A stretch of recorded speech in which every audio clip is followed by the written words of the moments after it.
First, there should be a mandatory province-wide requirements that buildings covered by my recommendations be maintained to a minimum standard to ensure public safety. If safety requires that buildings be designed and built so that they are safe when construction ends, surely it also requires that buildings be maintained so that they are safe during the whole of their useful life. All such buildings should be inspected by properly qualified structural engineers. These inspections should occur when a building is sold and, at a minimum, at a frequency that is commensurate with the risk of harm from a failure to meet the standard.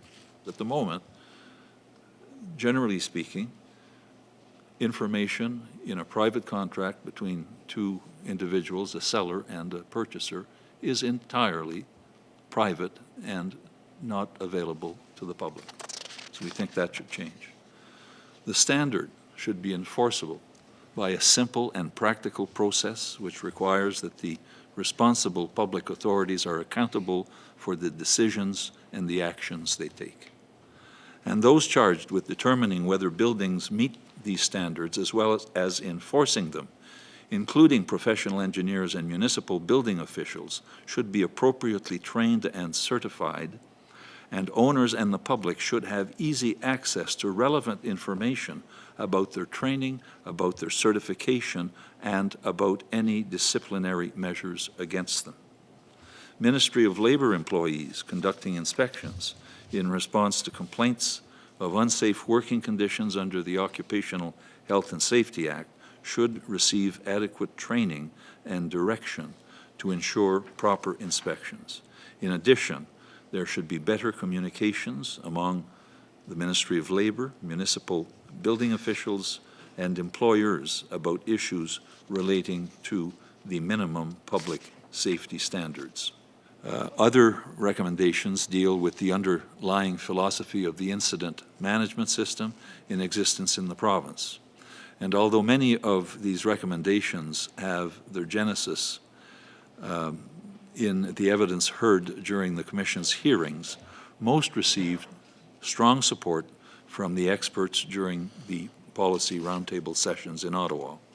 Many recommendations are aimed at making the emergency assistance process more efficient through more rapid response time, assurance of adequate response personnel, training in different rescue techniques, enhanced communications and record keeping, and adherence to and understanding of the incident management system through enhanced training.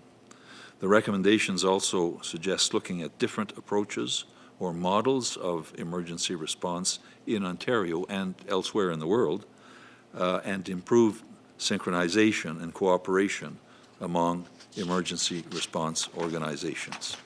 Finally, I've also recommended that the government give an accounting within 1 year of the steps taken to implement these recommendations.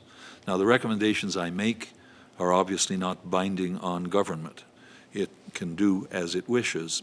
It has, after all, the responsibility of evaluating needs and competing values and balancing them against fiscal reality. Nevertheless, I cannot conceive, and the Minister has confirmed that to me this morning, the Attorney, I cannot conceive that it would have created the Commission and funded its operations unless it was confident that through this process substantial improvements can be achieved to protect the health and the lives of its citizens. I believe these recommendations to be relatively cost-effective, practical, reasonably achievable, and likely to meet with favor from a broad cross-section of society.